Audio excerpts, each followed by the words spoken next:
Morena tātou. Welcome everyone to this morning's meeting. Councillor Maria is kindly going to open this morning's meeting. Kia ora. Kia inoi tātou, let us all collect our thoughts together. He ai o nuku, he ai o rangi, he ai o kirunga ia tātou katoa. Let peace reign above, let peace reign below, let peace reign amongst us all. Mauri ora, so be it. Thank you so much. All right, let's crack into it. We have two full apologies from Councillor Moko and Councillor Kesh, and a partial apology from Councillor Mark. Good morning, Deputy Mayor Angela online. I'll just ask that those who are online do keep their cameras on if possible while they are part of the meeting, just so that it's very clear who is and isn't in the meeting at one time. So I will move the apologies and Councillor Jeff will second. All those in favour? Right. Thank you. Confirmation of the agenda, I'll move. Councillor Jeff got this, second. All those in favour? Right. Declarations of interest? There are none. Public forum. Did everyone receive the email from Kate Harris from Ness on Barton Street? Yeah. Awesome. So she did intend to make it today, but is covering for a staff member, so has sent that instead. All right, confirmation of the Strategic Growth and District Plan Committee open minutes 7 November 2024. Councillor Ewan, would you like to move? And Councillor Emma, second. All those in favour? Right. All right, Chair's report. I'll take it as read, other than to say a big thank you to the team who have worked on PC12, which has finally made it over the finish line. It's been years in the making, so congratulations for getting there. And also PC9, I understand, is just about over the finish line as well, so that's exciting too. I will move the Chair's report, and Councillor Jeff will second. Are there any questions to me, noting that the wastewater thing will come up in the next item? No. All right, any debate?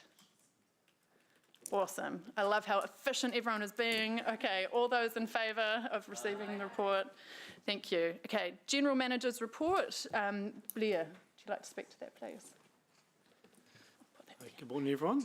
Look, I'm very happy to essentially take the report as read, apart from just a minor comment to say that this is a very comprehensive work program you can see outlined in front of you. It covers all aspects of the work for this committee through to the election period, although some of these work programs will obviously continue on post the election. But very happy for myself or the team to take any questions as to the work program that's outlined. Blair, were you going to just touch on the wastewater capacity reports? I'm happy to touch on that, yep. So I might invite Mark and Kevin to just speak. So that's within the report itself. I'm just going to find the page reference. On page 21, there's reference to wastewater update on implications of growth and land use. So this is obviously information that the Chair has been working with myself and Mark and Kevin to specify. So I'll just invite Kevin and Mark just to maybe briefly touch on that report. Yep. Come on, do you want to come on up to here would be best.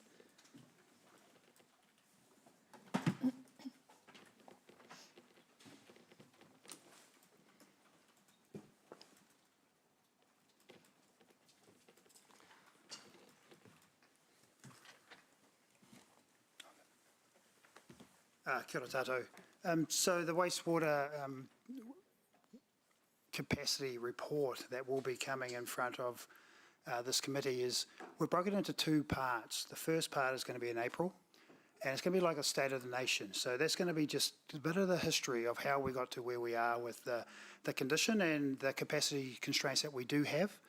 It's going to outline, in particular, the areas of concern, particularly the older areas of Hamilton City.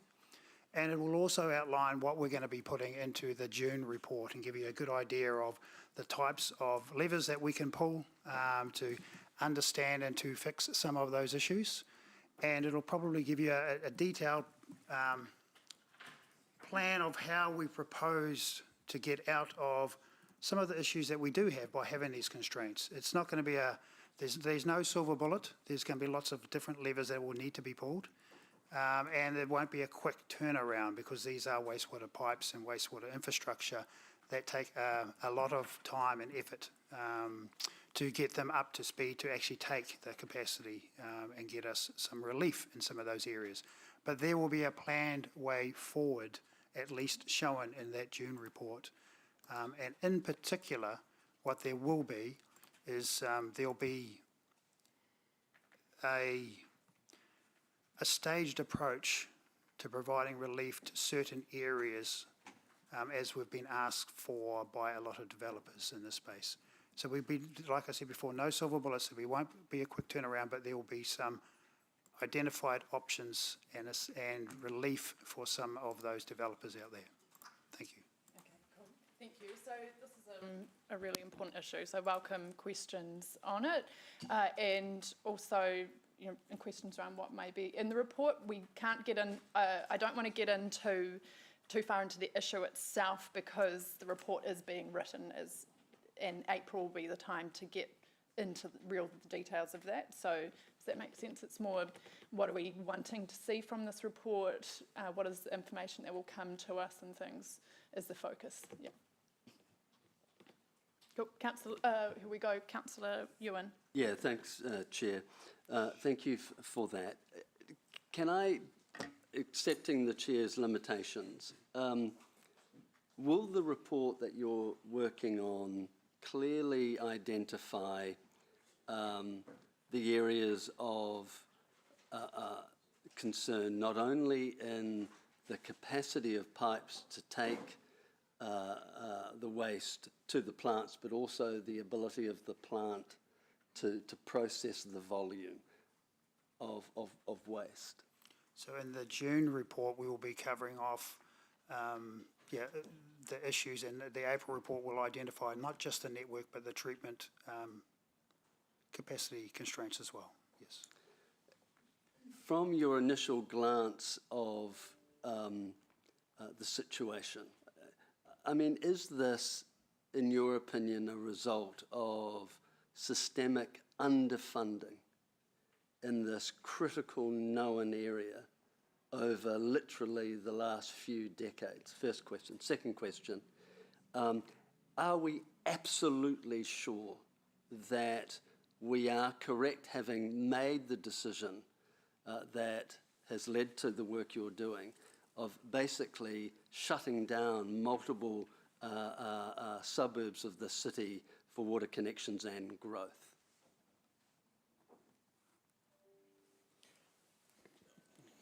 Councillor Ewan, I can maybe start and help with the first part of the question, and that is the growth pressures that the city's experienced over the last decade, particularly in the brownfield environment. That has exacerbated the issues. These were extensively traversed through Plan Change 12 and the hearings, in that effectively we are now being forced to cater to a density of development for which those pipes and networks were never designed to cater for. So this got a very fulsome hearing through Plan Change 12. We've landed with a rule framework which allows us to manage developments across those brownfield environments. The independent commissioner panel accepted the case that the city put forward, and that we can't cater to all of what the government is asking us in terms of MDRS and 3x3. So that's led us to sort of a middle ground in terms of what we can and can't do. But surely, putting aside most recent aspirations of government to increase even further intensity, a lot of the duplex strategy was well in place prior to that and has led to the brownfield significant growth. Shouldn't have that been foreseen? Shouldn't have we as an organisation, having enabled the unfettered growth, well, significant growth in the brownfield area, that we were going to have a problem? Through the just, these are really good questions. Just wondering, are you happy taking them right now, or are we better waiting for these things to come to our April, June I think in reports? terms of a constructive kind of output, it would be about, well, what do elected members want to know? Where are their information gaps at the moment? So we start to look forward as opposed to kind of looking I'd be back. happy to take a discussion approach where you and if you're elected members, if you wanted to just talk to some of the things that you'd really like to see from this report, and we could do that now through, I'm assuming there's no problem with me doing that, Amy? Yeah.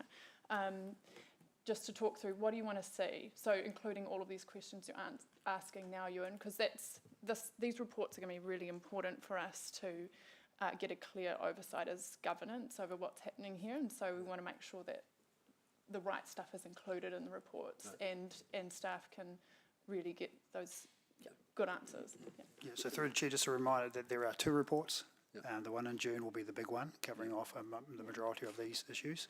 Yep. Thank you. Madam Chair, my concern is not that we're going to get the 2 reports with a in-depth analysis and projected future. That is desperately needed.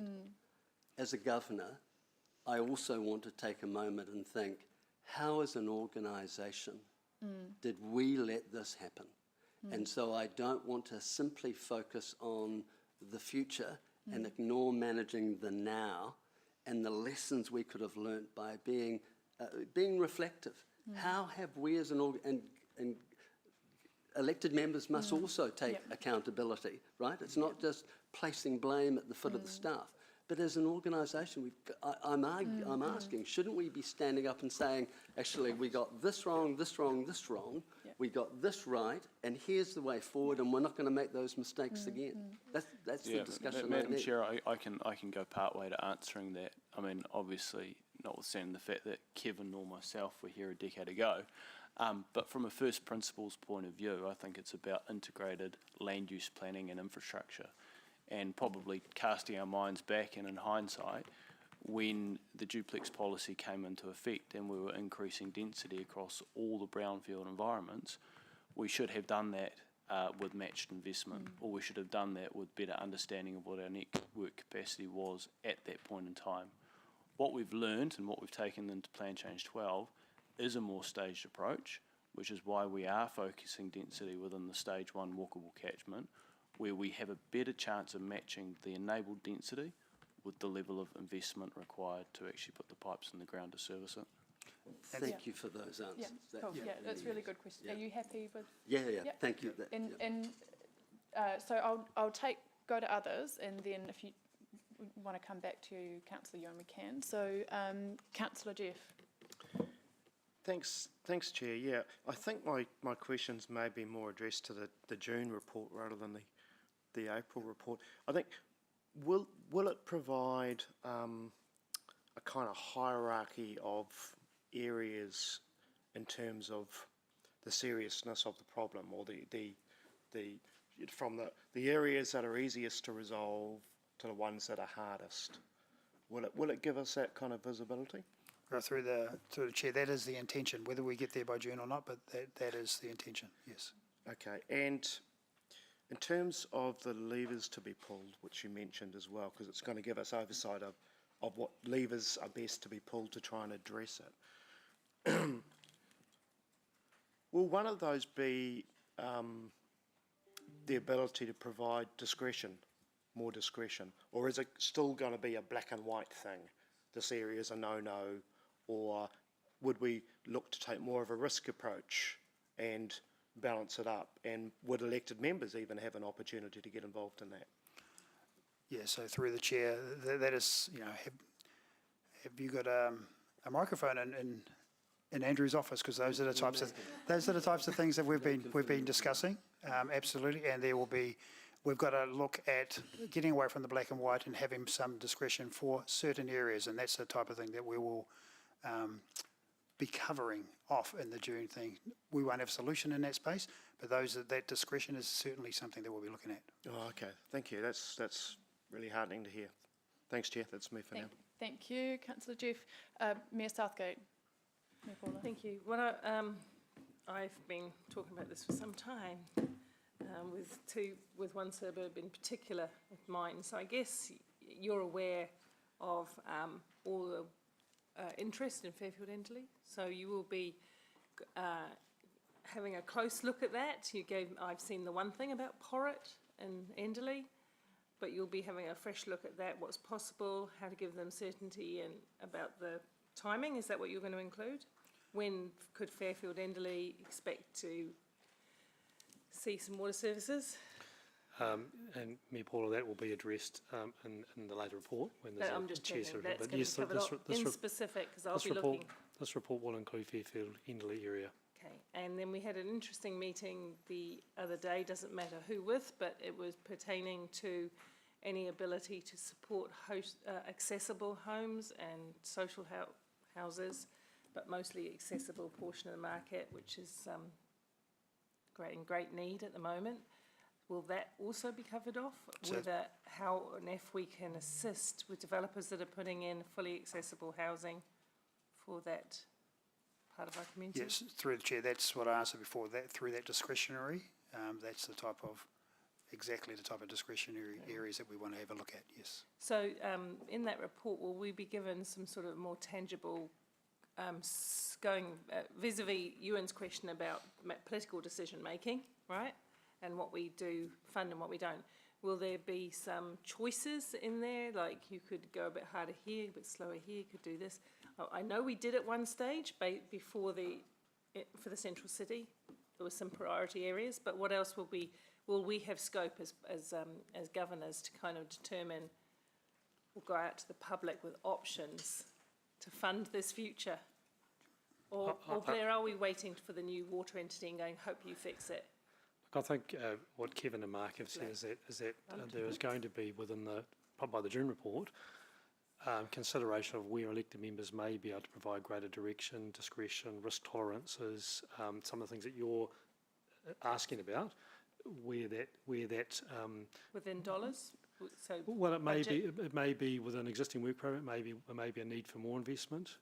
It may be as we have in the central city, where there's a different level of risk tolerance to other parts of the city in terms of growth. Yeah, so you'll be bringing that report with corresponding investment dollars with it, so, The report will obviously outline what the current LTP investment provides and of course what the water CCO foreshadowed investment provides. It would identify what that then means for spatially for growth capacity in certain areas. It may identify if there are areas where there's deficiency, what may be required to rectify that. We're yet to look at that. yeah, I'm hoping that I'm wondering if it's going to give us some choices, some tangible choices, because we all know this is going to cost money, but we can't be up straight with the public unless we see those. So it's going to include the finances. Is it going to include the finance? We can certainly look at that. Yep. Right, good. Thank you. Cool, thank you. Yeah, I mean, comments in terms of what you'd like to see in the report, I'm happy with, but just not debate at this point.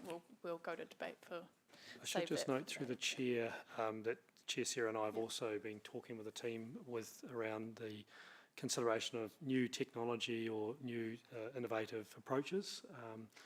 And so we will consider how we can incorporate that, and obviously elected members are aware that you've had many developers propose solutions, different things, ideas from overseas, and I know that that's something that Kevin and the team are thinking about how we can also reflect that information into the report. Yeah, so through the chair, that will definitely be one of the levers that we'll be covering off in that June report. And we have, to date, we've met with several who have had some new technologies that we're interested in understanding more and what ability it is to provide some relief to the capacity issues. Thank you. All right, Councillor Anna. Yeah, just a question around the report. I guess, will it provide detail on the capacity now down to like a street level, or is it bigger than that? Is it suburb level? Like, I'm just interested in the kind of, just that.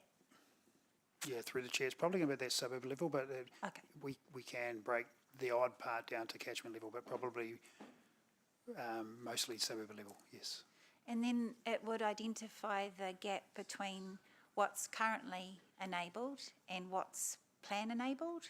So in terms of the investment required to actually enable what's enabled by the plan, what it would take. That gap. Certainly the first report, sorry, through the chair, will cover off what the current LTP is allowing to be enabled. Yep. And then it will traverse probably what was in the LTP to cover more areas and what that might look like prior to it being, the LTP being finalised. Okay, so not what's not what's enabled by Plan Change 12, for example. It won't cover that. What kind of investment would be required? Thanks, Councillor Anna. I think through the long-term plan deliberations, there was quite an amount of kind of backwards and forwards on this point, and that what was put forward and what was ultimately signed off did not cater to all the growth that was required because of the fiscal envelope you're operating within. So the budget was prioritised to stage 1. Yep. There was then some investment in parts of Hamilton East or the eastern suburbs, some into Endley Fairfield, but by nowhere near what you need to enable all of the growth. No. Plan Change 12 then has reflected that. And so you've got a more enabling and more permissive planning framework within stage 1 where you are making more investment. Yep. And a lot more of a controlled and managed planning framework in those brownfield suburbs where there is limited investment being made and there isn't sufficient latent network capacity. I think it's fair to say that part of the reporting that will come through will look at, well, from the investments you have agreed to and you are committing to make and that are being put forward for the new waters entity, what does that get you? Yeah, that's good. I'm interested more in what we could get. I mean, just in the scale of like what we could get if we actually. Well, you're talking billions of dollars. So there's been brownfield business cases done here in Hamilton and in Auckland that I've been involved in, and you're talking billions and billions of dollars to enable the 50 dwellings per hectare, which is an increase from about 15 dwellings per hectare in your traditional suburbs at the moment. So you're saying that we could have that information, but it wouldn't be useful, or There were what are you saying? housing acceleration fund applications and the like made for parts of eastern suburbs before my arrival. There were also the infrastructure acceleration fund bid made for the central city and walkable catchment. I think we put forward twice the amount of money that we ended up getting, and even the full amount that we put in for wasn't going to cover all the infrastructure needed. I realise the investment might be huge, Yeah. but I just find that I would personally find that helpful Sure. to understand that scale. Sure, because the IAF applications we have done, obviously do tell us quite a story. Yes. And I would find that helpful as a governor just to understand Absolutely. what we're talking about. I think that information is really easy to pull out and daylight again. It's quite sobering in terms of the gap between. Yeah. So thank you, Councillor. I've noted that down, and we'll try and see what we can come up with in that space. Yeah. Thank you. Thank you. Councillor Andrew. Thank you, Chair Sarah. The latest immigration figures are out on Stats NZ from 3 days ago, and I am concerned that at the same time as we've got these infrastructure issues, which we've had for some time, we potentially have the exact opposite problem with a lack of new people coming in to grow the city that we are funding. Immigration for the December month, the latest figures is down 75% from the previous year. Could we have an urgent strategic update on what this might mean as an issue for the city? You're referring to growth projections? Yeah. Obviously, that's a separate topic to this report, but certainly we can provide that information. Yeah. We'll take that as a staff action. Yeah, thank you. Thank you. All right. Are there any other questions at this stage? Okay, so those are really good questions, actually. It covered a number of things that I already had on my list. Just having a quick check. So I am interested also in understanding, while it would cost a huge amount to fully open up all of our brownfield areas, are there opportunities where if elected members, well, if we were to take a different risk setting, are there opportunities to allow even a small portion of additional dwellings in some areas to address the issue of developers having capital held up where they could be building houses and they're not right now? So that's, I guess, the question I have. You know, what is the modelling that we're doing? But like, I guess, what are the assumptions that it's making, and what are our current risk appetite levels when making these decisions in terms of saying this area is a no-go at the moment? And I think you covered it already, Blair, around, you know, what level of decision making should actually be coming up to elected members, given the significance and the amount that needs to be balanced here, with many different factors, you know, not only impact on wastewater and awa, but also other issues around affordability, accessibility. I think as Mark and Kevin have both said, ultimately we can't invest everywhere because there's an affordability lens here. And I think Mark's point that you know, the 2024 LTP, one of the core features of that was the linkage between strategic land use planning, HUGs, PC12 and infrastructure, and then there was an affordability lens across that. So I think ultimately when this report comes back, the two reports, we still need to keep in mind where are our strategic priorities for growing, where are those investments going to be. We won't be able to invest everywhere to please everyone, and I think that's the key message. There will always be areas where there won't be capacity.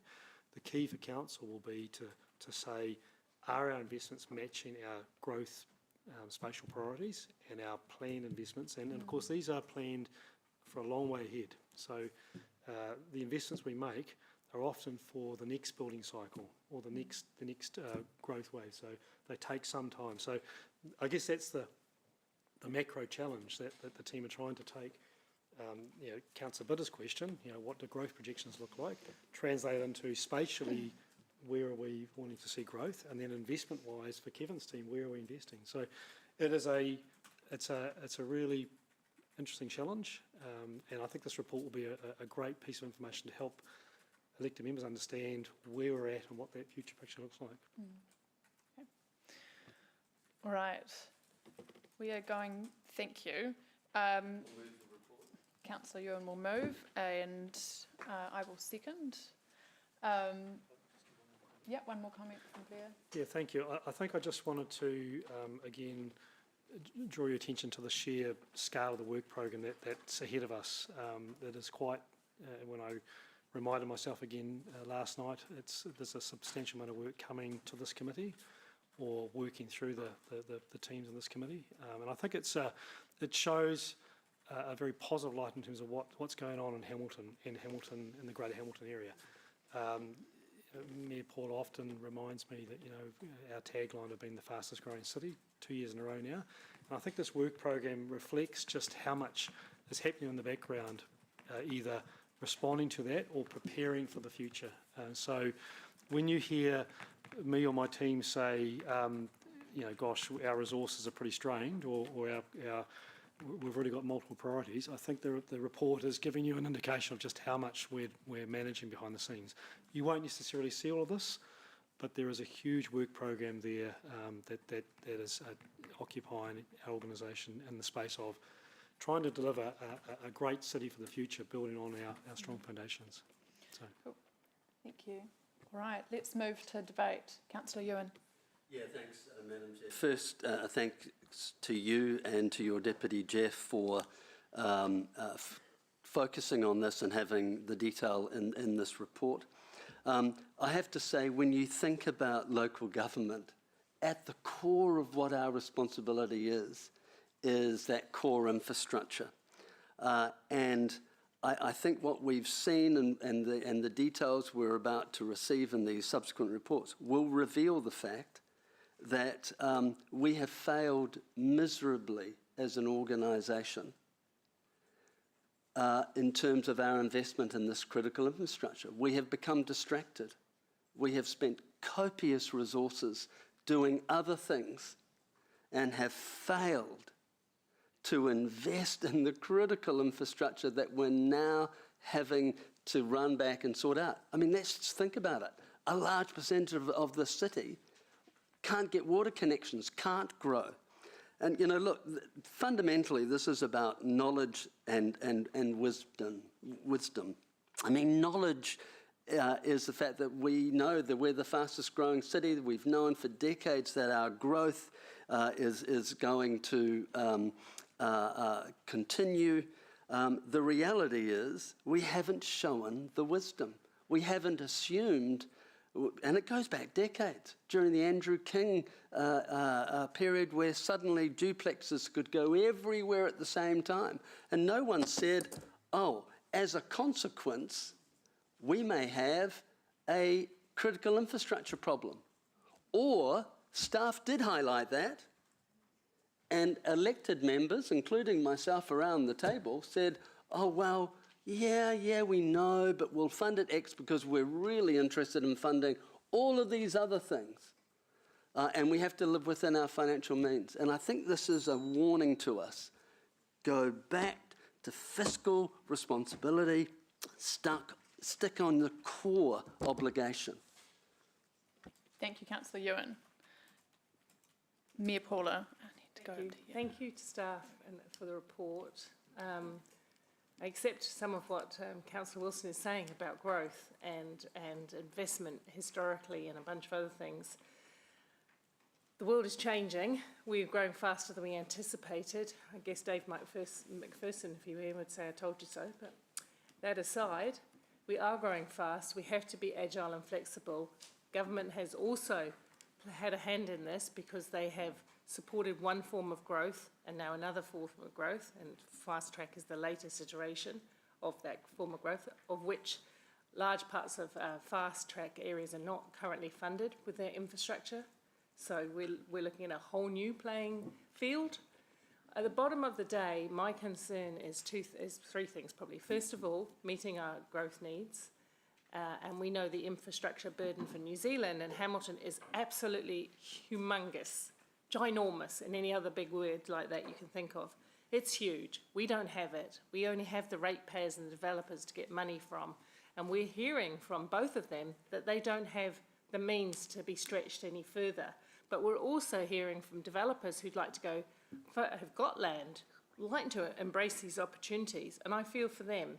I particularly know we've been excellent at building greenfield developments. We've been always on time.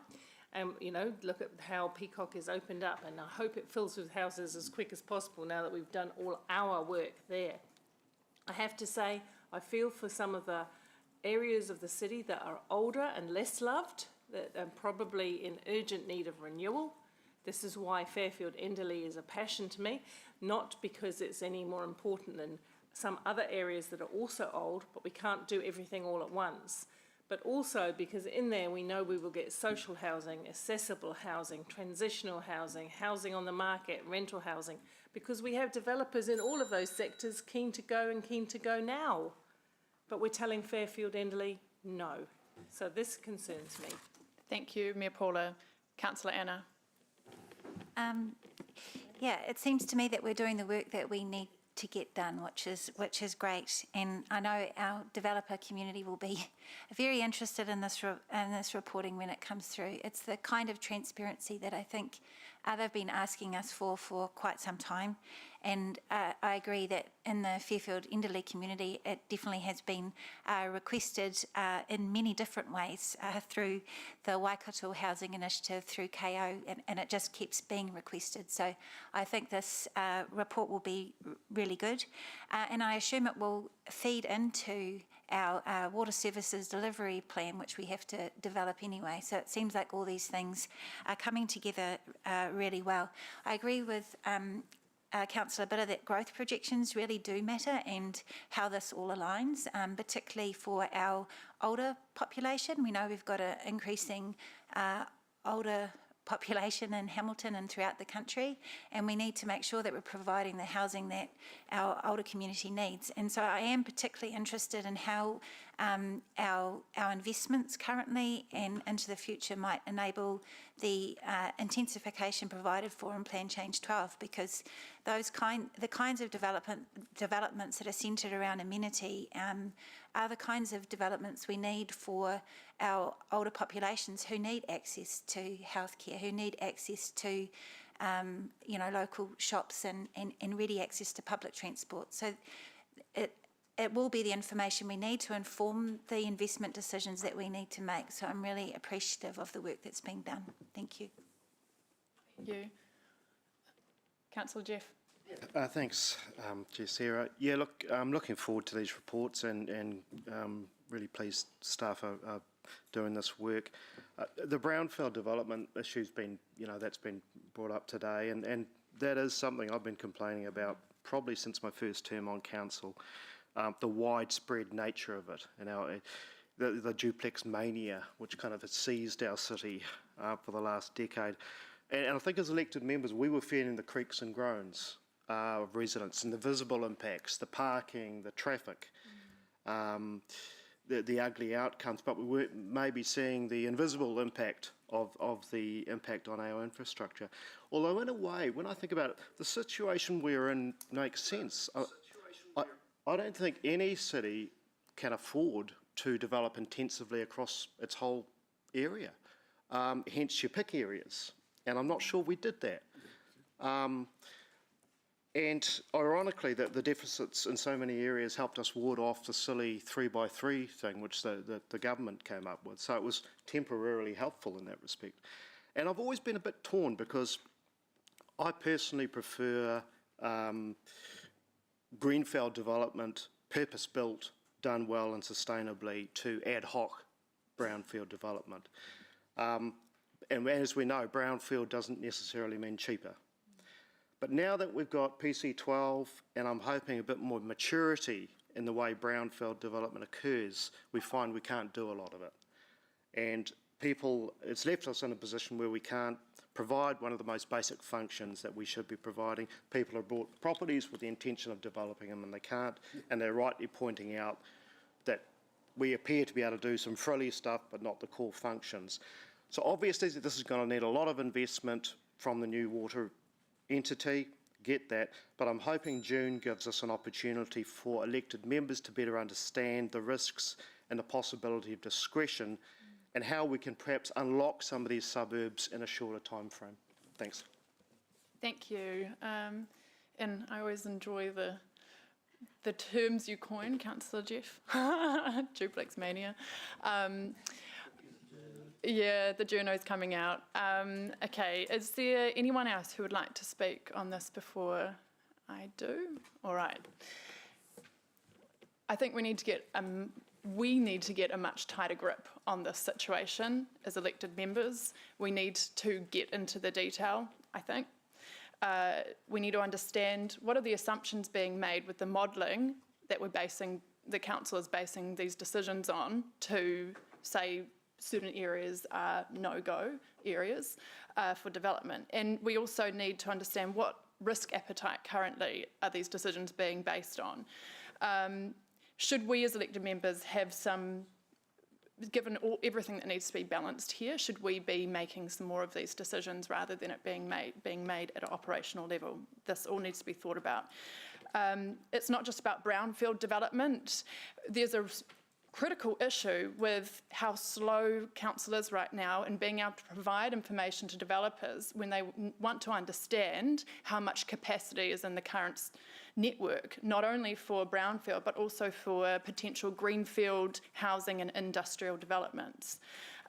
Developers are saying that they feel stonewalled, and I think it's harming our reputation at the moment because fairly, they're asking, how do you not have this information at hand? So I understand the massive pressures and stress on the infrastructure team with everything that's going on with Fast Track. What we do need to do is look at how do we improve these processes and try to get to a point where we, and eventually potentially a CCO, are able to give this kind of, provide this information readily. We urgently need transparency and certainty for developers. To Councillor Jeff's point, we can't afford to have density everywhere. So I don't think we'll ever get to the point where we open up all areas across the city for unfettered development. That's why we're being targeted with PC12, for example. But I do have a lot of concern around where developers have bought land to develop and now they've been caught out with these changes. So really keen to get into the detail. Thanks. My quick reply. Thanks, Madam Chair. We can't build a future if we can't manage the present.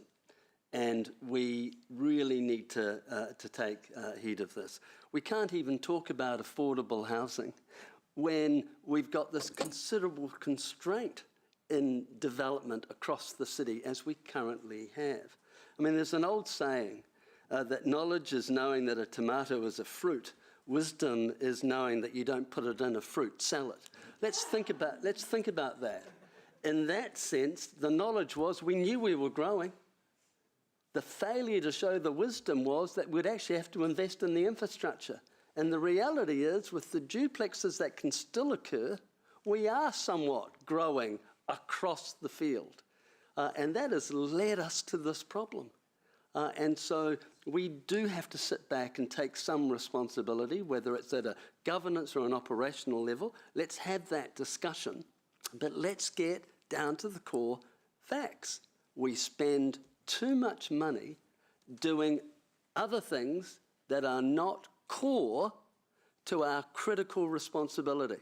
And we've left a number of developers and homeowners who had banked on the fact that they would be able to subdivide, do a brownfield development, stuck. And that is our responsibility to fix. Thank you. All right, let's go to the vote to receive the General Manager's report. All those in favour? Thank you. The motion is carried unanimously. Oh, goodness. Thanks. I have lost the fluffy thing on my microphone. We may need to pause this whole meeting while we sort this crisis out. What? We'll work it out in the break. It's not core infrastructure, yeah, it's a frill. And I really just couldn't help but make a comment with Councillor Wilson's excellent fruit salad analogy that, interestingly, in China, you frequently have small tomatoes in your fruit salad. So, you know, can't make assumptions there. Is that an illustration of lack of wisdom? I'm not making any comments.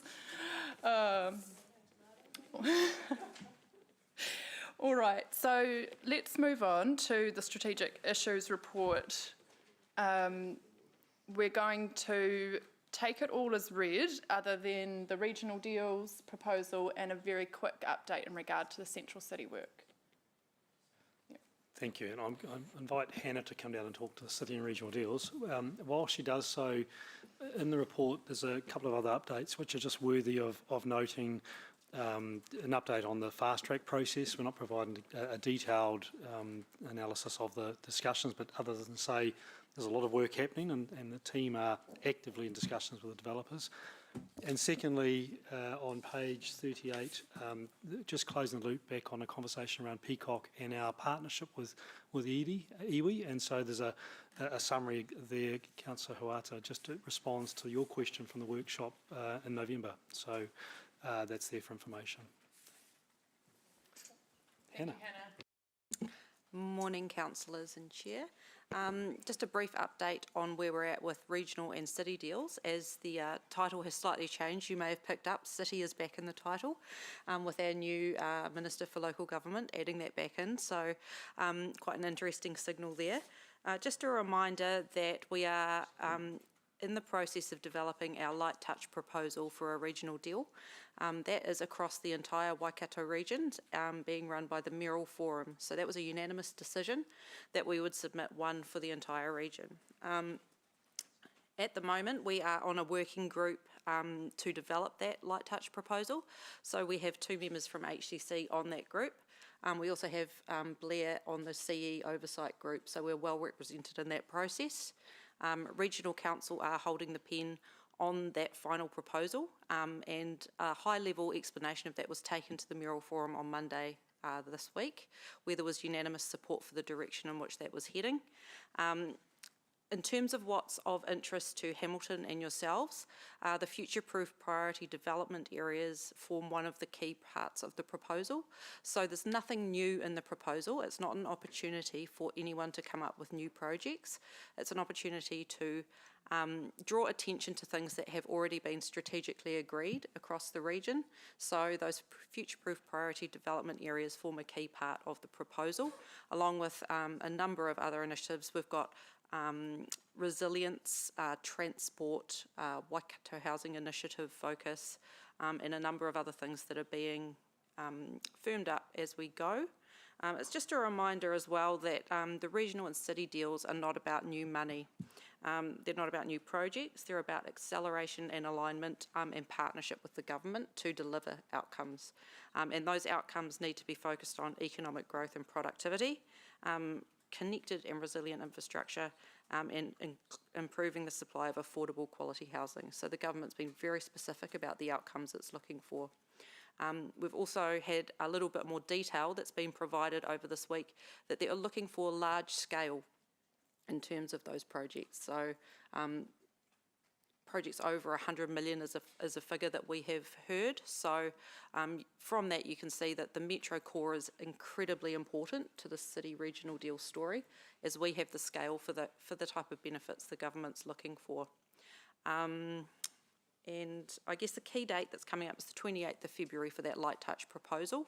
Happy to take any questions on that, noting it's a tight turnaround and the final deal is still being developed, but you're giving you confidence that Hamilton's interests in terms of that Metro Core are well represented at this stage.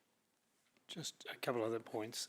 An attachment, a late attachment at the very end of the agenda, you'll see the presentation that went to the Mural Forum on Monday. So that's a great summary of what the City Regional Deal proposal is looking to encapsulate. And within that presentation, it provides, particularly towards the latter part, 4 tables that sort of really outline what are the key projects, what we as partners are committing to, what we want the government to partner with us on, and some of the key outcomes that will be delivered as a result of that. So again, there should be very familiar initiatives and projects there, as Hannah has said. The actual proposal is a very prescriptive document to be completed. It is certainly nothing flashy. It's very directional in terms of what the government is seeking. Thank you. Cool, happy to take any questions.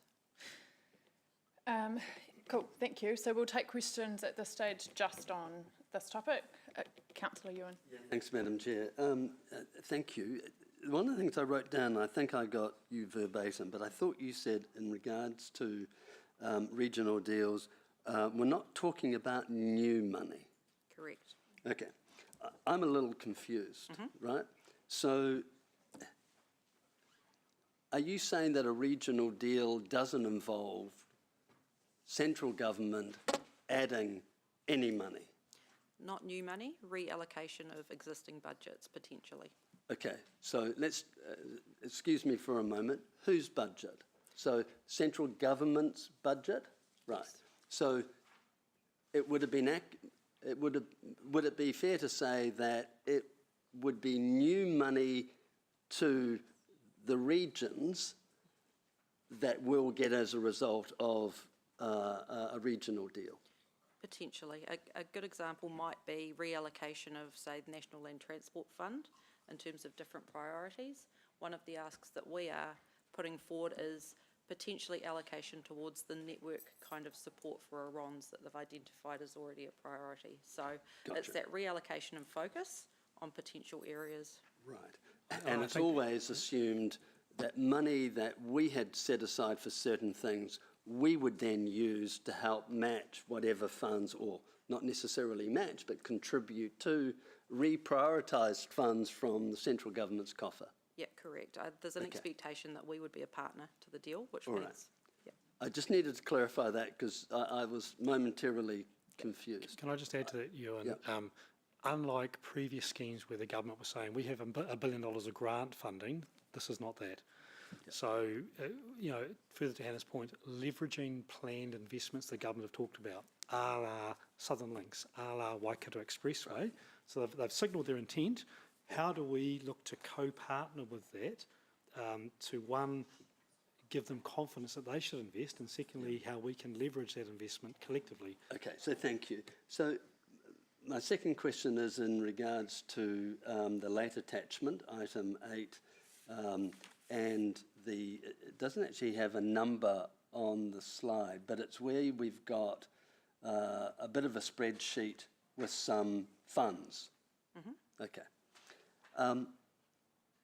Walk me through what is that telling us? If I'm right, not having the presentation open, sorry, that the orange spreadsheet? It doesn't have a pay. It's in the late attachment. 100. Oh, yeah, okay. So 102. that's been prepared by our growth and analytics team in terms of looking at the benefits that some of those interventions in areas might deliver over time. So it's talking about increase in GDP, it's talking about productivity gains, it's talking about numbers of jobs that could be enabled should those areas be developed. But help me understand as a governor, what is that based on? Is that our boffins projecting what a regional deal could look like, and I'm just trying to it's not a derogatory term. Boffins, they're often very smart people that live. Okay, our wonderful, talented staff. Yes, I'm not going to claim to know the exact detail behind that because that is the Could briefing. someone Yep. please explain that to me? Yes, but they have used an economic model upstairs with inputs that project jobs based on amounts of investment and land use. So do we have someone who could expand Yes. on that for us here now? Because Mark, I think might be agreed. Councillor Ewan, in the absence of Greg Carsons, it's an economic multiplier model. Okay. And so effectively it's calculating the direct, indirect and induced economic benefits from those investments and how they cascade through the economy in terms of additional suppliers, additional employees to service that growth and the growth that gives rise to. Thanks, Mark. That's very helpful.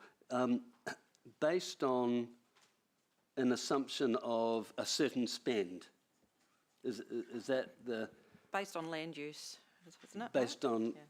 land use? There will be assumptions around total investment by all partners, around the types of activity in that area, the number of houses, etc. So yes, it is as Mark said, an input model which generates a potential GDP impact over time. Sorry, you misunderstood. I have no difficulty understanding the concept of the model. I'm trying to understand what data are we putting in at the front end to get these extrapolations. So that's what I'm trying to find out. Councillor Ewan, if I may. So it is looking at the direct investment made into the particular asset through its construction life cycle, and then it's calculating the enablement that comes off the back of that. So in the case of SL1, it would be houses. So it looks at the economic contribution of the however many thousand houses over a certain period of time and what that does for the sub-regional economy. Okay, that helps me get my head around that slightly more. Thank you. Councillor Anna. Yeah, I have similar questions around the modelling that is here. I guess, so firstly, not all of the future-proof priority development areas are here, so I'm just interested, were all of the priority areas put into this model? into the narrative. They are definitely there, the priority development areas. What you see in the model is probably indicative of the timeframes we've been working to and how much work we've been able to get done at this stage. So the model's sitting there. I don't think it precludes us putting more things into that model as we go ahead, but that's what we've done to date. Yeah, that would be great because some of the development areas, like, for example, Fairfield Enderley is a priority area. It'd be great to see that data. Cool. Thank you. And I guess just a question around the model. I think it's really good if a lot of the information in here is sort of quite high level, but this goes down into quite some detail. It would be good. Could we get some insight into the model and the assumptions, and could it be developed to include some of the outcomes that we're actually looking to achieve through this regional deal, which I understand to be affordable housing. So I'm just wondering, can the model do such things, or could it be developed to do such things? Councillor, and it's a very good question. So it's an economic model, so it doesn't account for the social benefits that would accrue from a project like Enderley Fairfield, because there'll be a certain range of economic benefits through construction and investment. There'll then be a range of social benefits. So the model that's been run here doesn't account for those wider social benefits. It's purely an economic model. Okay, so I guess my question is, can we have a model, can we explore a model that does include those aspects, because it's concerning to me that we would only be looking at economic outcomes, not social or environmental actually. I think for the purposes of this proposal, which is due next Friday, those questions are probably a separate discussion. I think we probably need Greg here to sort of talk a bit more about the work this team are doing on modelling and how that can be utilised and expanded in the future. Realistically, what has been shown here in the slide deck is some information which has been pulled together at pace to try and support this application has been pulled together at pace. So I think we just need to be conscious that there is some information. I think there could be more advanced information, and ultimately if our region is successful in terms of being asked to go to the next stage, I think that information will be far more critical at that point in time. Okay, thank you. Thank you, Mayor Paula. And just a quick comment at the beginning, I was at the Mayoral Forum this week, so if you want any update in terms of that, I'm happy to give it at the right time, Madam Chair, if you're interested in that. I did do some of that at the briefing yesterday. Just in terms of this, Blair, you'll understand how I feel about the Southern Wastewater Plant, and on this page, the 102, that spreadsheet, of course, it's got all the analysis around Southern Link and Ruakura, but it doesn't include Southern Wastewater Plant. And I have spoken to it. Can you explain why we wouldn't put an emphasis, given the fast track, on Southern Wastewater Plant? Are we hoping the new entity solves all of this for us? Is that what we're doing? I'd be, just to give you some confidence, Mayor Paula, that the Southern Wastewater Treatment Plant is definitely mentioned in the full proposal document. I guess the summary slides there were at a point in time, but yes, the wastewater treatment plant is definitely one of those key enablers within that area, and will be highlighted in the final deal as one of those. Good. There are some items of interest that I've identified that aren't in the slide deck, and the team are working to ensure they are in the final. Because you've heard that from me even on Monday in Otorohanga. One more question. I noticed that the Minister, we started with city deals that became regional deals, and we've come down to regional and city deals. Now, I haven't spoken to the Minister, I might do next week in Wellington, but what do you think that means in terms of their focus, the fact that they've reinstated the word city into the deal proposal? What are your officials that you're talking with saying this means? We've had a number of conversations just around the fact that maybe the word regional placed a lot of emphasis on the wider region. Now it's gone back to, the emphasis on cities are actually a fundamental part of that wider region, and it's just selling that more balanced message. Okay, thank you. Just a very quick one thing, you invited me to say a couple of things just on the mayoral forum. Did you want me? In relation to this topic, yes. Yeah, And yeah, then just any this other- topic, if just there's this- just a the further regional update, deal. we can do that in the general updates. Yeah. Yeah, just in relation to this, it was a major focus of discussion on Monday in Otorohanga, which Lance and I were at, and there was a lot of buy-in to this regional deal prospect. Regional Council have been taking a facilitatory role, but when it goes to the minister, it will be under all of our logos and fronted by all of our councils, so there will be a common voice. Based on, being winners and losers in the short term and winners and losers in the medium term, that's accepted in the way that this has fallen, so that not everybody will be a winner on day one, but they'll get something out. The other part is there is some reasonably acceptance that the city is a fast-growing focus, but also a strong underlying belief from the rest of councils that we cannot prosper in Hamilton without a strong rural provincial economy. And so we've got to get the balance between those two things correct. And I think that's about it, apart from the Southern Wastewater Plant, which I spoke to on the day. Is that about it, Lance? Yeah. Thank you. And thank you for representing us there, Mayor Brawler, as well. All right. Councillor Andrew. Thank you, Chair. Sarah, Fairfield Enderley is long overdue for some love from this council, but I do have a concern regarding Kayangora. So last year we had several meetings where they were planning some large-scale investments into Fairfield Enderley.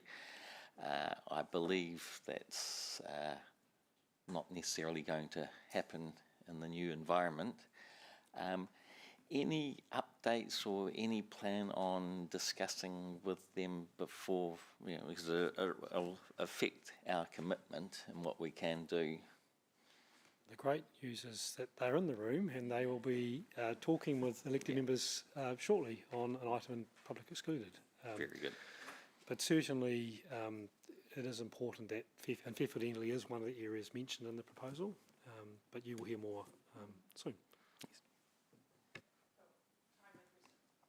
All right, I have a question somewhat following on there. In terms of one of the focuses is affordable housing, so they talk about economic development, but affordable housing is part of that too. And I see that one of the key focus areas is the WHI program.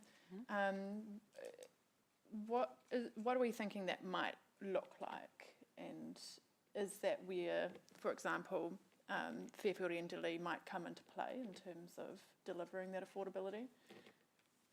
Very good question. I understand Lale is in the room at the moment, but from my understanding to date, the Regional Council's been having a number of conversations around how we represent the WHI pipeline and the support for delivering that through the document. So as that develops more and the drafting gets more firmed up, more than happy to share that around as well. But ultimately, I think, Councillor Sarah, it is around building homes in those areas. It's that type of homes area, so Fairfield Enderley.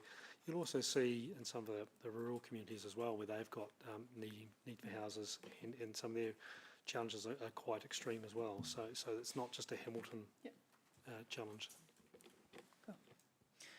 All right, thank you. If there are no further questions, I will move. Do I have a seconder, Councillor? Oh, yeah, Councillor Anna. Yep. Yep. Oh, shoot, yes. Sorry. Yeah. So we've moved and seconded. Thank you very much, Hannah. Let's move to a very quick update from Central City team. Just if Karen or Matt, do you want to do that? Okay, thanks, Matt.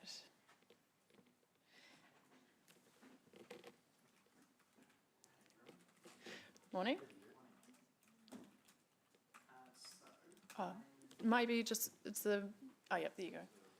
We're good? Yep. All right, awesome. So essentially, I'm just going to talk about what we've got in the report. Yeah, I think it's, if there's further updates on like timeframes around some of those actions, that would be fantastic to hear. Yeah. kind of when we're expecting to see some of these things to appear out there?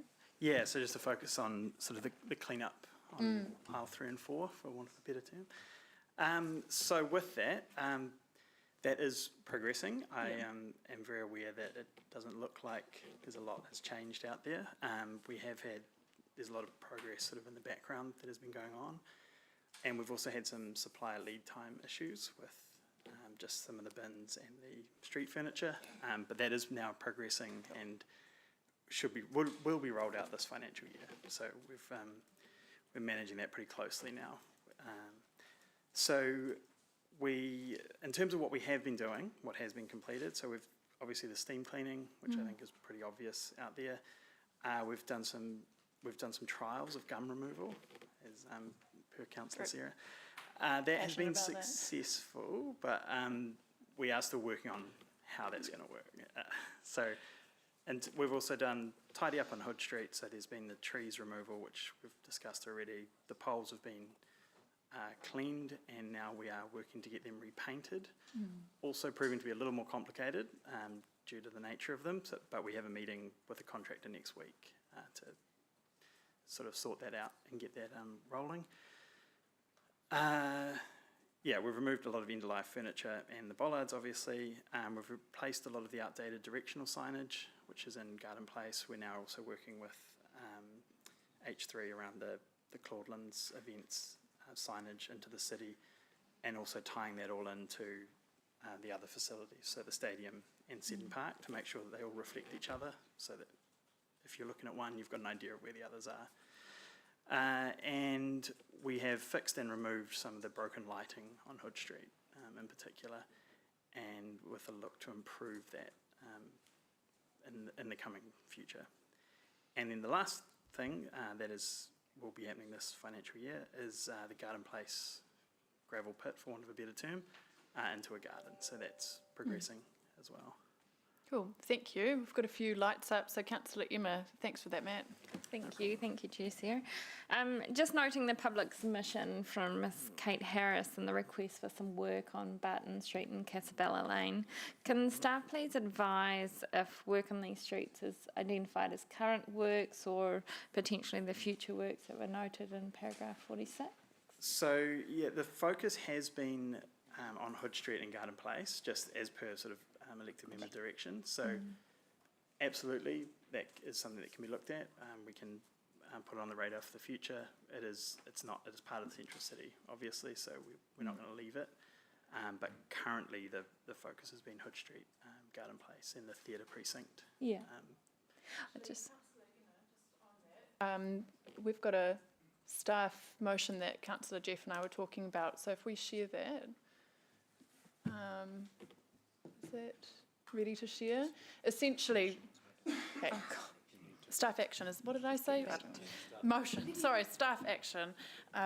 So it's essentially saying, requesting staff to inform elected members as soon as possible in regard to the feasibility and likely cost that would be required to enact what that submission is asking for. And the purpose there is for us to be able to consider that when we consider that minor transport improvement budget, and whether within the envelope for the central city we want to we want to consider that. So yeah, and I guess just for staff, if they wouldn't mind getting directly in touch with Kate herself and just understanding her request a bit more. Yeah, and we can I'll engage with Vanessa from HCBA around that, because we want to make sure that we're sort of funneling through her. And she's, and I can definitely have those conversations with Vanessa. cool. Wonderful, thank you. Thank you, Councillor. Just a note as well that there's some things that are quick wins that we can action immediately, and obviously there's other matters in there, particularly the transport matters, which are unfunded and a little bit bigger. And so yes, that's what we can work to understand. All right, Councillor Anna, is that the next one? Yeah, sorry, I thought you were there. Okay.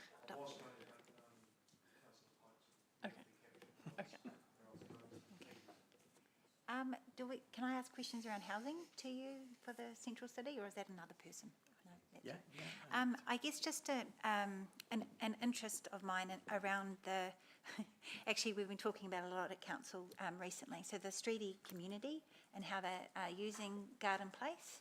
I guess I'm interested in any work we're doing with Te Whare Korowai, who have a plan to create some sort of community hub, which might be able to be accessed by the Streeties. Are you doing any work in that space or helping to support their intentions?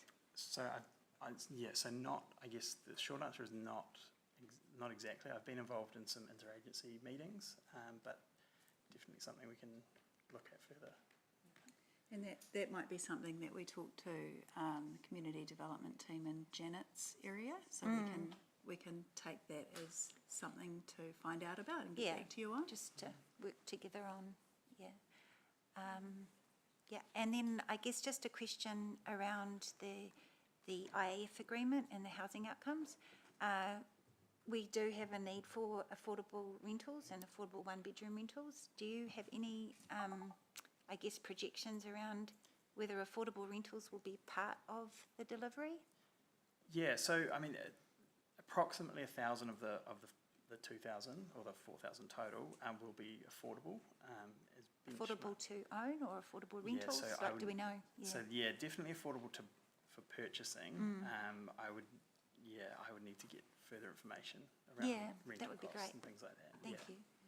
Thank you. So it's essentially some more information on what exactly within that 1,000. It was 1,000 out of 2,000. And supposed to be affordable, and what does that look like? A little bit more clarity there is. So in terms of if any of them will be affordable rentals? Rentals, Yeah. okay. Thank you. Thank you. All right, Councillor Ewan. Very, very quickly, Karen. Just so I'm clear, what proactive involvement is council having in trying to manage the homeless issue specifically in Garden Place? And that's the interagency group that's been formed. So that is led through, coordinated through Janet Carson's team. And it's a meeting with police, People's Project and various other agencies. HCBA also attends that. And so that's a monthly meeting that's been taking place and Salvation Army and other, the Christian Night Shelter. Right. Those agencies are all working together to formulate some actions to work on that issue. It's complex. So we do send a staff member, so you're saying that... Yes, we coordinate that operational meeting. So just help me understand, I mean, council has been involved in these discussions for quite a while. People's Project have at one stage even had an office in Garden Place going back a few years. It's clearly not working, whatever we're doing. So my question is, why are we continuing to allocate? Is it not time to pivot and try to do something different? Because the problem is getting worse. There's some really good questions being raised, and I think this potentially sits more with our community development team, and also it's an issue that I'm thinking would be helpful to have a staff action on that. I'll think about it, but potentially that through the community committee we receive some more information on what is actually happening in this space. Where are some opportunities for us to be an advocate, even more than we are right now, and what further actions might be appropriate? Would you be happy for us to... I think that's a really sensible idea, because we're spending time talking about all these initiatives we're doing with rubbish bins and, and chewing gum and spending resources, where the elephant is in the room. Heading into debate there, but yes, I totally take your point there, Councillor Ewan. So are we happy to note that as a staff action, that this comes back with some urgency to the most appropriate committee, which I'm going to assume will be the community committee. Excellent, thank you. Right, no further questions in terms of the Central City at the moment? Oh, I think I did move. I already moved when I thought that we were done. But thank you, Councillor Ewan. All right, and are there any questions on the rest of that report? There was quite a bit in there around fast track, for example, and things. So are there any other questions? Councillor Anna? We're just on the remainder, the strategic issues report. The main decision today is regarding the regional deal proposal, the light touch proposal, but there were a range of other issues within that report. So just, Councillor Anna. The Peacock area, That might be Karen again. Just in regards to the disposal process for the surplus land, because we had requested that if it was to be sold on the open market, that a proportion of it would be affordable. So I'm just wondering about an update on that. Okay, that might be an Andrew question. Are you happy to take? Oh, there's a Yeah, question. so that's something that Andrew is managing. We can take an action just to make sure that he's aware of I mean, yeah, look, I don't think anyone here can probably speak to that. So. Yeah. There was a motion. There was a motion to request that we did that, and I just wanted an update on where that was, how that was going. Yeah. Are we okay to capture that as well? Thank you. Okay. No further questions on the rest of the report? All right. We'll move to debate. Firstly, thank you to our staff and to Blair, Hannah and the rest of the team for your work on the regional deal proposal. It's a tough thing to get, 11 councils, 12 councils to agree on a way forward and in a very short time frame. Thank you to Mayor Paula for also representing us at that mayoral forum. I think that Hamilton is really well placed and our wider region is really well placed for a deal. And we're fast growing, we're part of the Golden Triangle. A majority of New Zealand's population growth will be within the Golden Triangle area over the next few decades. And so we desperately need to be investing in infrastructure and affordable housing for people, along with building a strong economy that's diverse and provides people job opportunities. So I hope that the government does see that massive opportunity and works with us on this deal.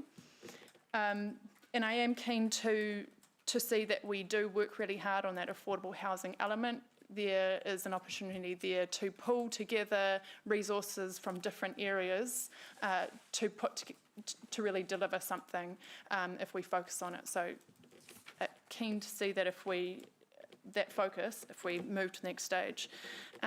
In terms of the Central City, thank you so much to Karen, Matt, to others in the infrastructure team, Maria Barry, Gordon, Naidu. There's been a concerted effort to focus on cleaning up in the Central City. And I'm excited to see some of these projects completed. I think things will start to look less tired over the next few months, and that's exciting. But absolutely, we also do need to have more discussions at Council on the issue around antisocial behaviour within Garden Place and the Central City, because it is affecting people's businesses quite significantly, and also people's enjoyment of the Central City. And also there's a real social issue here that requires, that we need to be empathetic to as well. Thank you. Councillor. Madam Chair, I want to cover three aspects. First of all, I want to focus on what I think is the most important currently, and that is we've lost control of Garden Place. It is now, it is at an unbelievable state of dysfunction, drug use, defecating. I watched people have their morning shower this morning in our fountains, and I'm mindful that that water is recirculated, so it doesn't drain off anywhere. It goes into a tank, and then it then becomes, the water supply for the fountain, so kids will play in it. And so I am exhausted at the attempts we've made over decades with the People's Project, the wraparound social services. It's not working. And although I have fully supported and will continue to support Sarah and others' drive to improve the presentation and the cleanliness of Garden Place, and I even support putting the garden in and the activation, I think will make it much more pleasant for those homeless who have decided to make that their home. But I'm really concerned that we're sort of putting lipstick on a pig until we address the underlying issues. That is a significant concern. I agree with the report in regards to the areas we've covered in terms of homelessness, affordable housing. And I remind this chamber that, in fact, we've done some great work recently with the announcement of the sale just a few days ago about Area Q. That's going to be allocated a significant amount of affordable housing. I say again, the MEF's work on a project that it's nearly now at the end, and that will lead to real affordable housing. And my final comment is on these the regional plan deal. I am looking forward to seeing this materialise.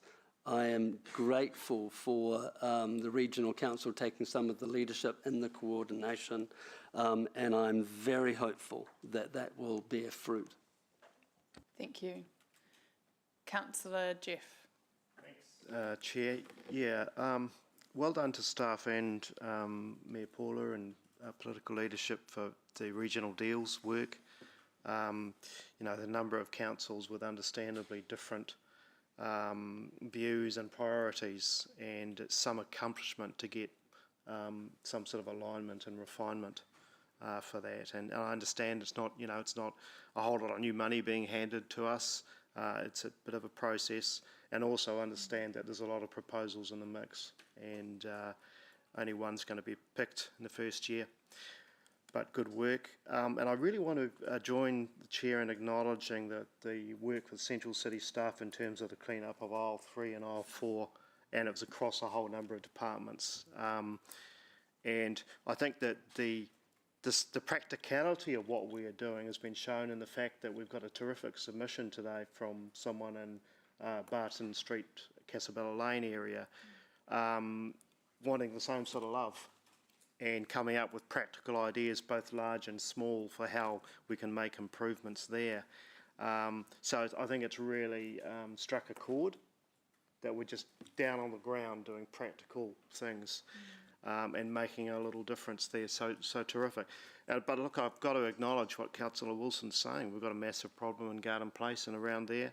I saw someone using the stage as a clothesline the other day, and we can do all these weird and wonderful things, but it gets undermined unless people feel safe.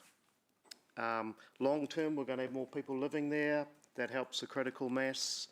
I get that. But in the short term, we've got a real issue, and it just feels like we need to do something different, because I can remember having this conversation in 2016 when I first got on council, and we had a big begging problem.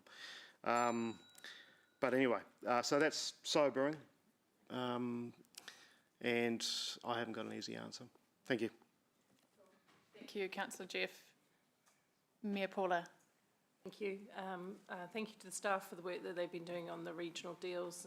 Thank you to Chair Pam for doing the facilitation, and Chris and so on. It's now time for us to talk as one voice, as a credible, strong region which recognises the importance of the city in growth, but also recognises the issues that the rural and provincial areas of New Zealand face. I feel very confident that the way that we work together as a region is going to bear fruit for us, although there are no promises and there is no definite money. This is all about thinking differently and doing things differently. So, you know, this isn't going to be a windfall fruit. This is just going to be something we have to work really hard at to get the government to keep understanding how important Hamilton and Waikato is to New Zealand. Generally, we are the area of the biggest opportunity. It was interesting to see Councillor Taylor say he has no solutions to the central city. There are no easy solutions, I think you said, Jeff. There are no easy solutions. That's the truth of it. And what we're talking about, I've heard the word homeless. More than half those people are not homeless. They have homes. They like to loiter in the streets for a variety of social and other reasons. That in itself is not a crime. People can hang about. They can be where they like in public spaces, as long as they don't break the law. And then, of course, there's that grey area with antisocial behaviour when it becomes a little menacing to other people. The best we can do, because we're not a social agency, and I do attend the People's Project meetings, and they know most of those individuals by name and are working with them. We're not a social agency. The best we can do is the work that we're doing through this committee, but also through my office, to focus on the CBD revitalisation, get good businesses in, good retail in, good hospitality in, get people moving around, make the space more pleasant for everyone. Because believe it or not, street people exist in any large-scale city anywhere in the world. So it is about managing the space more than condemning the individual people. Thank you, Paula. Thank you, Councillor Anna. Yeah, I just want to thank the staff and Mayor Paula for the work they're doing on the regional deals. I have to say that I do find it quite odd at times if I stand back and think about how we are developing kind of like a brochure on ourselves to market ourselves to the government to say we're worthwhile to invest into, and it does seem quite odd at times that we're doing that work. If I think about if I was in government, what the kind of information that I would find useful to make a decision or investment with, it would be the kind of information that is put forward through the economic model. However, it does concern me that modelling doesn't include the actual things we're looking to try and achieve apparently through this, which is affordable housing. We know that Fairfield Enderley as a priority development area in Future-Proof would deliver quite considerable amounts of affordable housing, and I think we've got the WHI here today to talk more about that and how that might work. So I'm just, and I'm also concerned that we're not reflecting any of the environmental associations with those potential development areas or projects. And in a time when we're very concerned about climate change, I'm also concerned that that isn't adequately reflected. Just yesterday I was at on the Central City, I was at a Waikato Housing Network Hui, where a lot of our frontline housing services reflected on the increasing what they're seeing coming to their door around increasing homelessness. I think we will see more of that in our city going forward, and the problems that we're seeing in Garden Place of people not having places to be will only increase, and that's why I mentioned the work of Te Whare Korowai, because I think having a community space downtown would help to address some of those issues. Thank you. Yeah. Right. Any other speakers? No? I'll respond to a couple of points. Barton Street, I think one of our speakers mentioned that it's fantastic to have a business come to us and say we've got a vision for this street, and when we've got a willing partnership, I think that we should respond to that, and I think that the vision that she set out is fantastic, and it's something that's been talked about a lot in the past already, and it wouldn't necessarily take a lot to actually accomplish it. So in terms of funding from council. We need to be champions for our central city, and that also means talking about the positives, and so the work like what Kate and her business do. We do need to champion that as well, because actually there's a lot of good stuff happening here.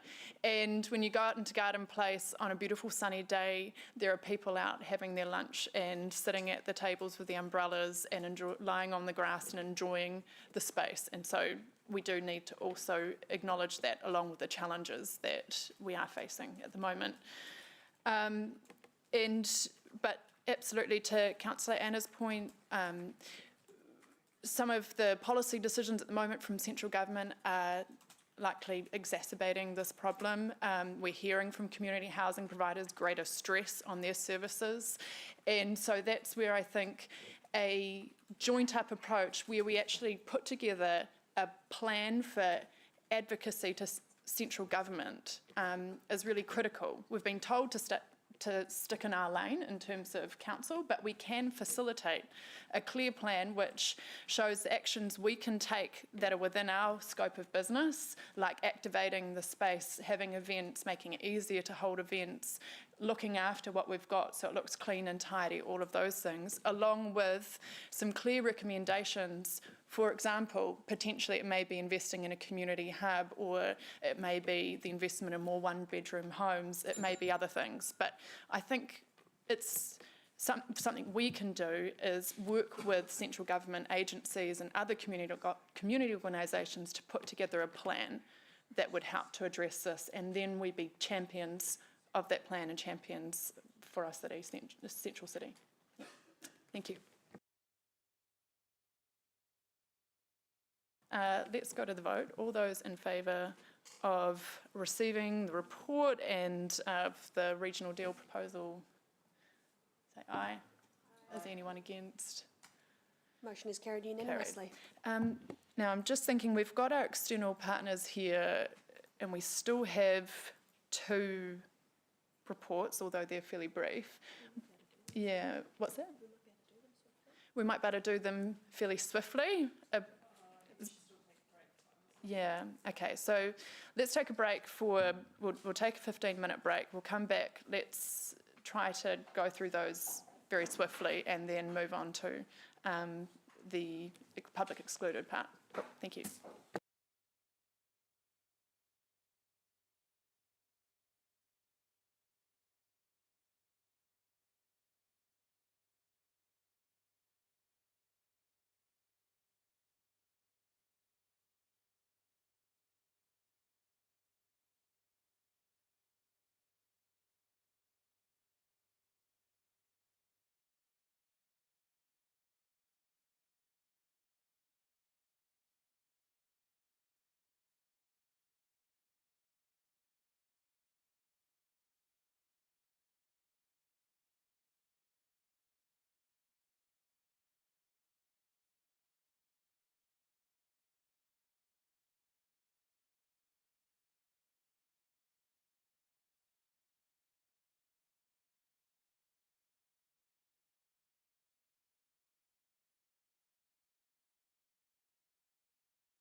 None of these require any actual decisions, just noting, and I haven't had any motions to say otherwise. So if Mark, Davey,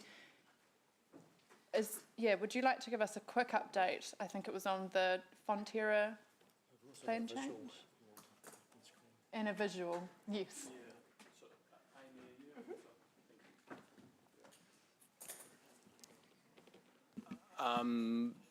Hi again, councillors, Madam Chair. Any technical questions I'll defer to the team in the back row, but the Fonterra plan change, which covers effectively 90 hectares of Te Rapa North deferred industrial, sits in and around the dairy factory. That plan change has been formally lodged now by Fonterra and formally accepted under delegation of the CE. And over the coming weeks, we'll move to publicly notify that plan change, and then move through to hearings likely in the latter half of 2025. So if I could just quickly jump to the next slide. So that's just for context. The bluey shaded area is the extent of the plan change. So you can see it sits in and around the dairy factory site there, and Te Rapa Road and between Te Rapa Road and Onion Road. Next slide, please. That's sort of an artist's impression of what the area looks or could look like once developed. Fonterra are interested in pursuing what I'd call a bespoke industrial zone, which would allow higher value industrial activities to co-locate around the existing dairy factory. So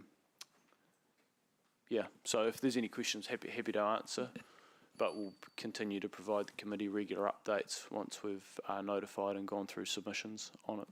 Cool. And thank you. Thanks, Mark, and thank you for the visuals. That's okay. Excellent. All right.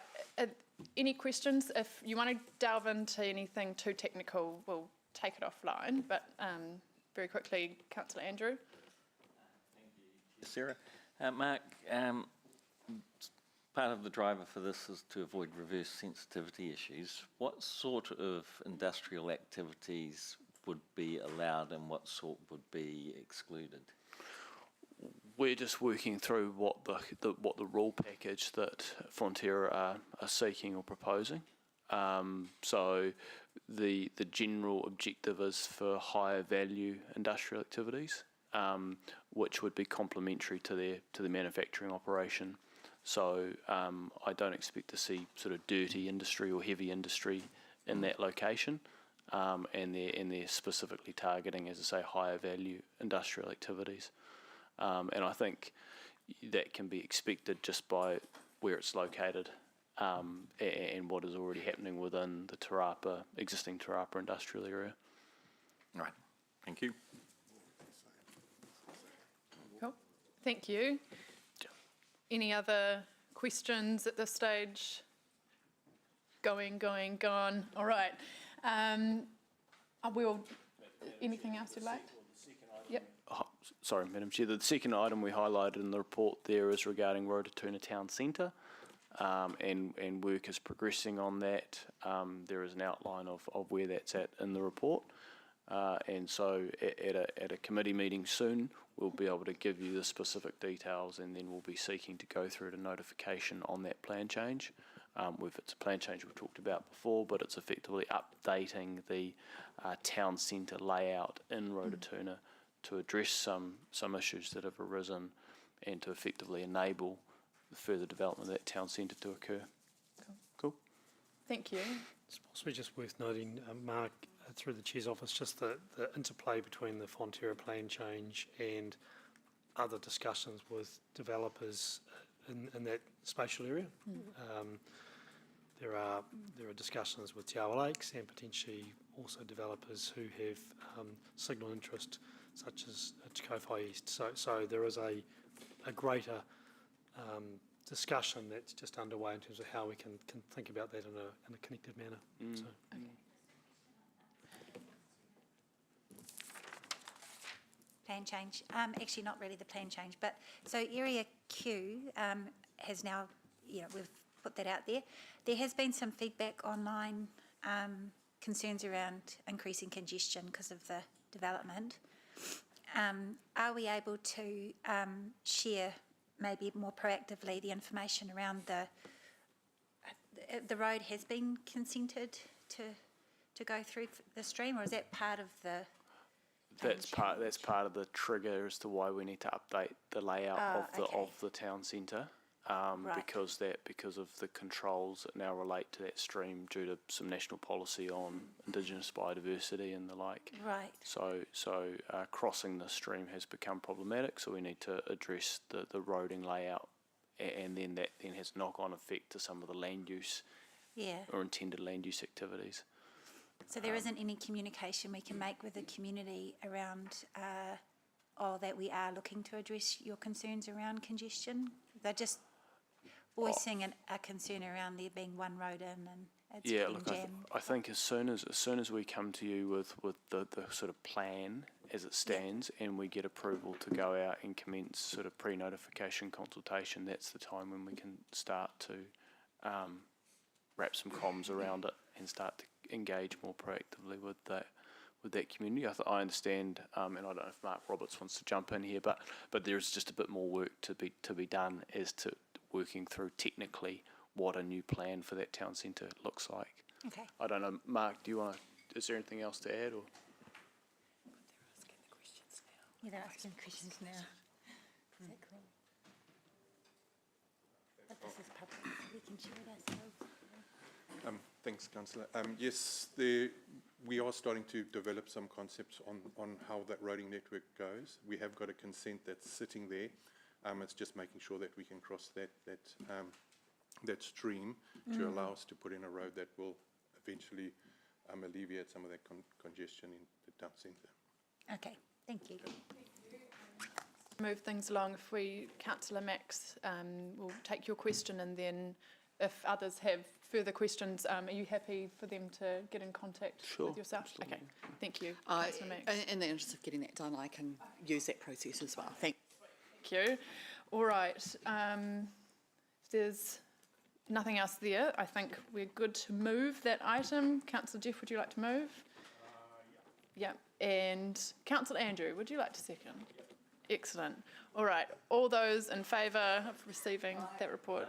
Thank you. All right. General updates. We'll take these as read. You're happy with that, Blair? Councillor Louise, would you like to move? And Mange Jodine, would you like to second? Thank you. All right. If there's no debate, we will go to the vote. All those in favour of receiving the report? Thank you. Okay, and resolution to exclude the public. Thank you, Councillor Jeff, and thank you, Councillor Emma, for moving and seconding. All those in favour? Aye. Okay, we'll take a moment to ensure we are offline. Thank you.